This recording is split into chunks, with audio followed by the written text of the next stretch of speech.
여러분 안녕하세요. 오늘 삼손 박사의 사사기 이야기 7번째 시간 시작하겠습니다. 우리는 신앙생활에서 손쉬운 방법을 찾고 싶어 합니다. 성공하는 사람들의 7가지 습관, 이런 게 관심이 많습니다. 쉽게 적용할 수 있는 게 없을까 하는 거죠. 세계 명문가의 자녀교육 10계명, 이 10가지만 하면 우리는 자녀들을 다 성공적으로 양육할 수 있다. 이제 이런 데 관심이 많습니다. 쉽게 빨리 적용하고 싶은 것이죠. 우리 신앙은 어떨까요? 우리 신앙도 이런 부분에 관심이 많습니다. 자꾸 어떤 그 방법론적으로 가고 싶어 하는 것입니다. 그래서 교회에서 목사님들이 몇 가지 적용 가능한 쉬운 몇 가지를 손에 쥐어주면 그것만 실천하면 신앙이 좋아질 것으로 그렇게 기대하죠. 이게 유익할 수 있어요. 그러나 과연 하나님께서 그것을 기뻐하시는가? 하나님께서 인정하시는 신앙은 어떤 신앙인가? 여기에 우리가 더 관심을 가져야 할 것 같습니다. 그렇다면 하나님께서 인정하시는 신앙은 어떤 신앙일까요? 하나님에 대한 경외심과 그분을 의지함으로 만들어지는 전인격적 신앙이 하나님의 인정을 받습니다. 다시 말씀드립니다. 하나님에 대한 경외심과 하나님을 의지함으로 만들어지는 전인격적 신앙이 하나님의 인정을 받습니다. 오늘 본문, 오늘 내용은 에훗 사사에 관한 내용이고요. 3장 15절, 사사기 3장 15절을 먼저 보겠습니다. 이스라엘 자손이 여호와께 부르짖음에 여호와께서 그들을 위하여 한 구원자를 세우셨으니 그는 곧 베냐민 사람 게라의 아들 왼손잡이 에훗이라. 이렇게 말씀합니다. 이 에훗에 대한 이야기는 시작부터 뭔가가 좀 이상합니다. 베냐민 사람 왼손잡이 에훗 그랬죠. 이 베냐민 사람이라고 하는 말은요, 이 베냐민이라고 하는 것은 오른손의 아들이라는 뜻이에요. 베냐민이라고 하는 이 이름의 뜻이 야곱의 막내 아들, 12번째 아들, 이 베냐민이 오른손의 아들이라는 뜻이거든요. 그런데 그 베냐민 지파 사람인 에훗은 뭐라고요? 왼손잡이라고요. 그러니까 오른손의 아들인데 오른손이 묶여 있는 거죠. 오른손을 못 쓰는 왼손잡이. 여기서부터 뭔가 좀 변칙이 시작되고 있잖아요. 그리고 고대 근동의 문화권에서는 이 왼손잡이 그러면요, 어떤 일탈과 관련이 있다 그럽니다. 뭔가 좀 부정적인 이미지가 있다는 거죠. 그래서 오른손잡이 지파, 베냐민 지파의 왼손잡이 아들. 그러면 지금 앞으로 이 펼쳐질 이야기가 이 에훗이라고 하는 이 구원자를 통하여 어떤 이 정상적인 방법으로 이야기가 진행되는 것은 아니겠구나라고 하는 암시를 우리가 이미 시작에서부터 보게 되는 것입니다. 그래서 이 모압의 왕이었던 에글론이 이스라엘 백성들을 18년 동안 압제했습니다. 그래서 하나님께서 이스라엘을 구원하기 위하여 에훗을 세우셨어요. 그런데 이 에훗이 이스라엘을 구원하기 위한 이 전략이 하나님의 방법인가? 아니면 단지 인간의 노력인가? 이게 이 에훗 사사의 내러티브를 읽는 데 있어서의 핵심이 됩니다. 핵심. 이 안타까운 것은 이 에훗의 행동이 여호와께서 허락해 주신 전략으로 보이지 않는다는 거예요. 3장 16절을 먼저 보시면요. 에훗이 길이가 한 규빗 되는 좌우에 날선 칼을 만들어 그의 오른쪽 허벅지 옷 속에 차고 이렇게거든요. 그러니까 에훗이 칼을 만들었는데요. 여기 우리말 성경에는 나오지 않지만 히브리어 원어 성경에는요. 칼을 만들었다라고 하는 게 제귀용법이에요. 그래서 자기 자신을 위하여 칼을 만들었다. 이런 뜻이거든요. 그러니까 여기에는 지금 여호와 하나님에 대한 질문도 없고 여호와 하나님으로부터 어떤 메시지도 없고 하나님의 명령이 없어요. 그러니까 에훗이 만든 이 칼이 자기 지파를 위하고 이스라엘 민족 국가 전체의 구원을 위한 것인가 하나님을 위한 것인가에 대한 확실한 표현이 없다는 거죠. 그러니까 이 칼을 만들었다라고 하는 것 자체가 반드시 부정적으로 볼 필요는 없지만 이 사사기, 이 에훗 내러티브 기록 전반적으로 볼 때에 의심스럽다는 거죠. 그리고 또 28절도 그래요. 28절 에훗이 그들에게 이르되 나를 따르라. 여호와께서 너희의 원수들인 모압을 너희 손에 넘겨주셨느니라 라고 하는 표현이 있거든요. 나를 따르라. 이게 에훗의 순수한 여호와를 의지하는 표현일까? 이렇게 또 의구심이 든다는 거죠. 나중에 이제 우리가 기드온에 가서 보게 되면 기드온은 너무나 자기중심적인 그런 그 불명예를 남기고 말거든요.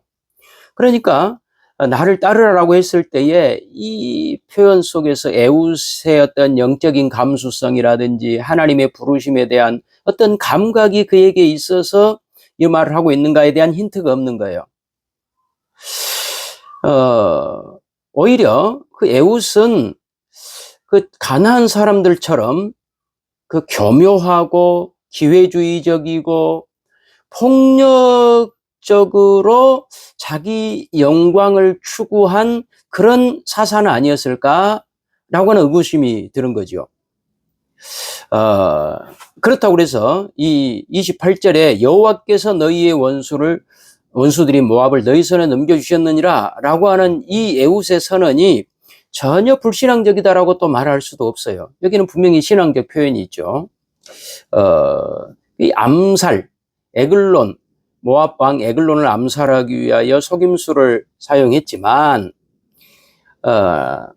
그러나 에훗이 하나님에 대한 믿음, 지식이 전혀 없었던 것은 아니죠.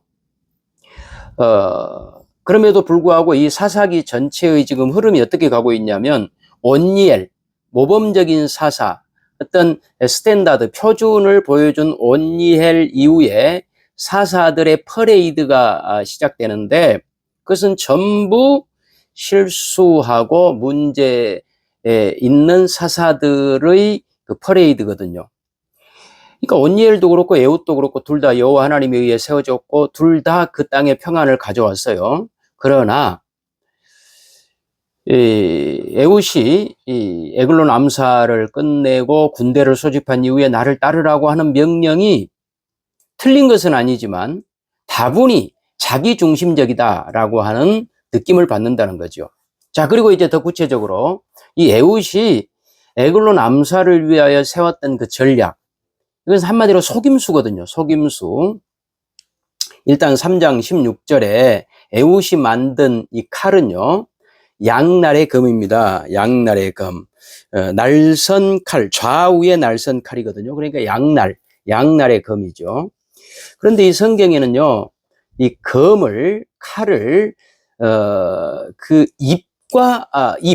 이 사람의 입과 연결해서 설명하는 경우들이 많습니다. 그러니까 양날의 검은요, 이중성을 말해요. 그래서 에글론을 죽이기 위해서 칼을 숨기거든요. 자기가 만든 칼을 이 에훗이 숨기고, 그것만 숨기기 아니라 말로도 또 자기 의도를 숨겨요. 그러니까 말의 이중성, 양날 가진 이 칼의 이중성, 이게 교묘하게 지금 어우러져서 이야기가 펼쳐지고 있다라고 하는 거죠.